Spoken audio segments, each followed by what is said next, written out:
Hey everybody, so last weekend I got to attend Fallcon 35. And actually I am part of the Fallcon group. So I didn't get to play tons and tons of game because I volunteered so much every day, but it was a blast and it was an amazing time.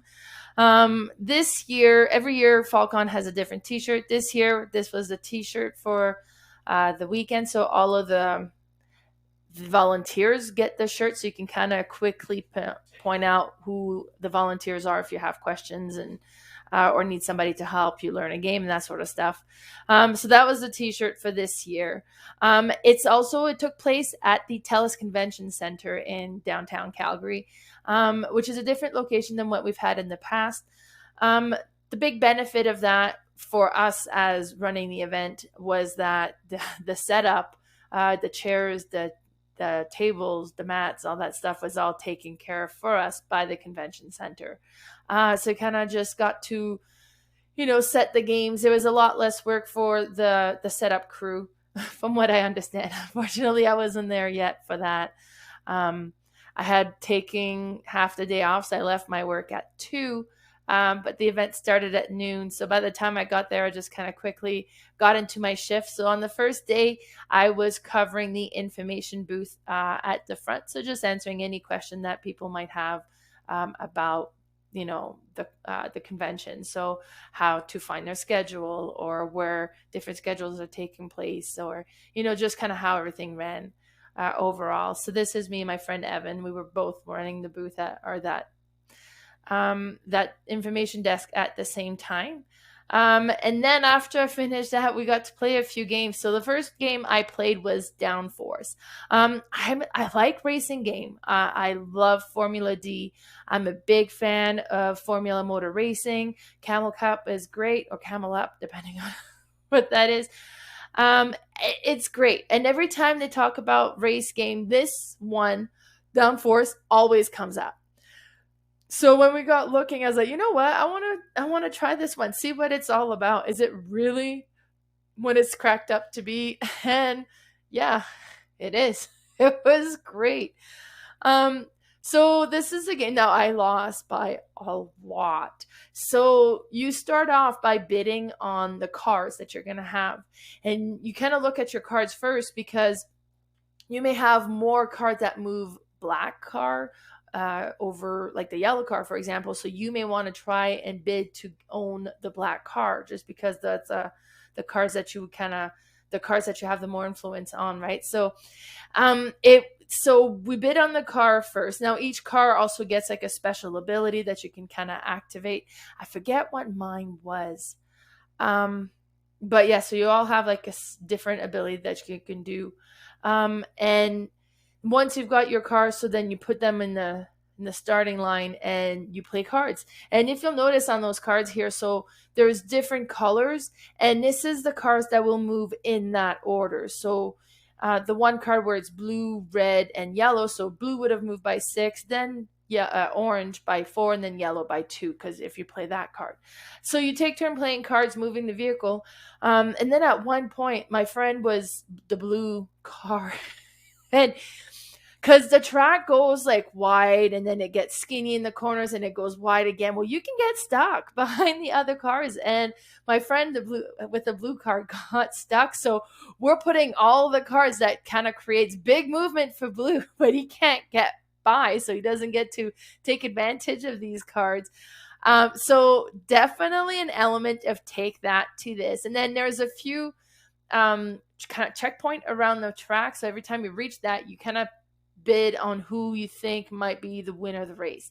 So at the very first, it's early on, so you don't know if you're right, like it's anybody's race still really, but then you're going ahead, you kind of take a bid and it's going to be worth more if you're correct then. And then at the second checkpoint, you're going to bid again, and the third one, you're going to bid again. And then if your car wins, depending on the position that it lands, you get so many points. And then however, like whenever you bid, if that ends up in a top 3 position, then you would get money for winning the bid as well. But then you got to subtract the money you spent bidding on the cards to begin with, and that's what cost me, because I ended up bidding on 2 cars. We were playing 5 players and there was 6 cars, so I ended up buying 2 cars. I ended up spending $8,000, and I had a final prize of $12,000. So I was like at four. I say thousand, I think it's millions. So I ended up with 4 million.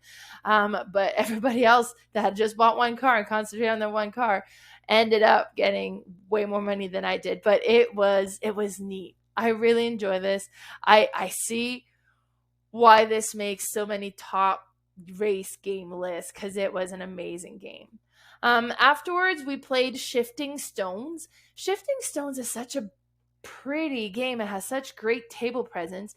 I think 2 of us had played it before, but everybody else hadn't. So kind of quickly taught the game. But it's another one that's very simple to learn. So it's great.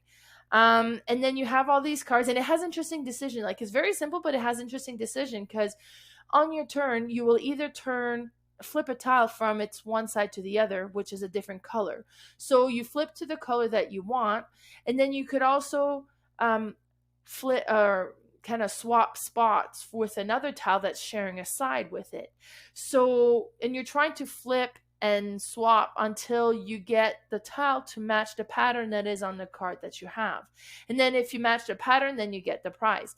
Now, in order to flip a card, to do that action, that's going to cost you a card. And in order to swap tiles, that's going to cost you a card to do that action. So you got to decide, okay, which card am I going to keep to try to get the pattern point, and which one am I going to dispose in order to do these actions to try to get the pattern that I need.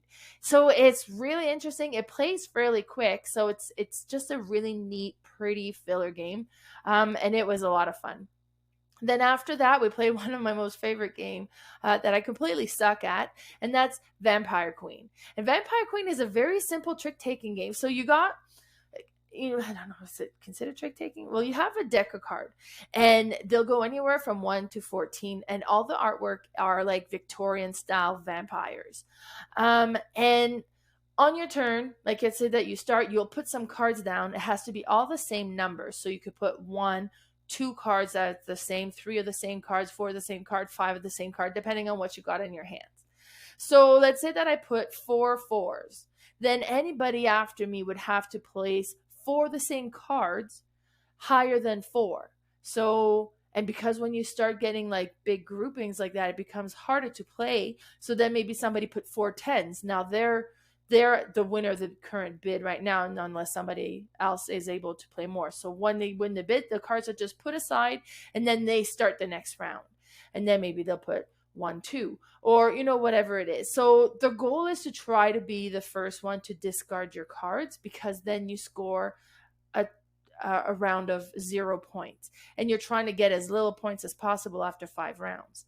Now the 14, the Vampire Queen, she is a wild, so you can put her along with another card to kind of make it into that. So if you had 2 13 and you put a Vampire Queen with it, then it would be 4 13 technically. Now if you just play the Vampire Queen, she's worth 14 as well. She's the highest card. But you also have these Vampire Hunter cards, and if you look in the picture, I have the 20-point Vampire Hunter card.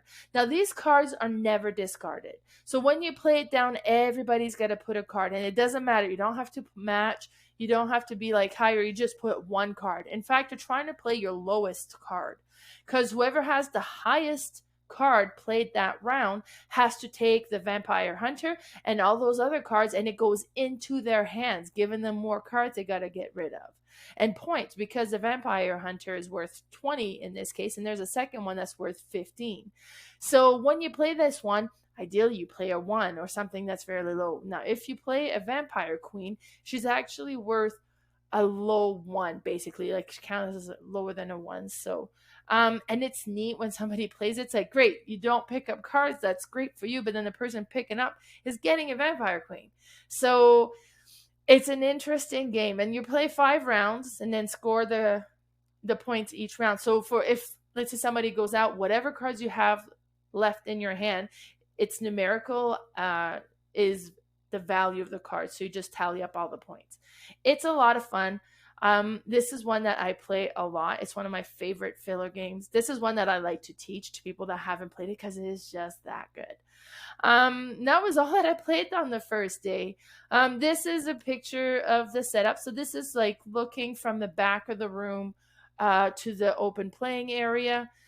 You'll notice those black curtains there towards the back. Those are the booths for the different vendors. Then on the other side of that is where the hosted games were taking place. And there's also a stage for the auction. And then the information desk and the registration desk were in that corner as well. But that was it for Fallcon 35 day one.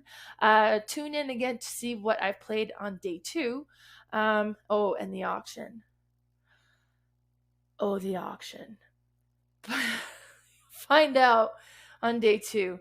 If you want to follow me on Instagram, my Instagram is Mel's_boardgame_room. And then on Facebook, my Facebook group is Mel's and Friends Board Game Room. My podcast is The Board Game Specialist that I do every week with my friend Carla. And then I am also on YouTube at Mel's Board Game Room. So be sure to tune in again to catch up what happened on day two. Bye, everybody.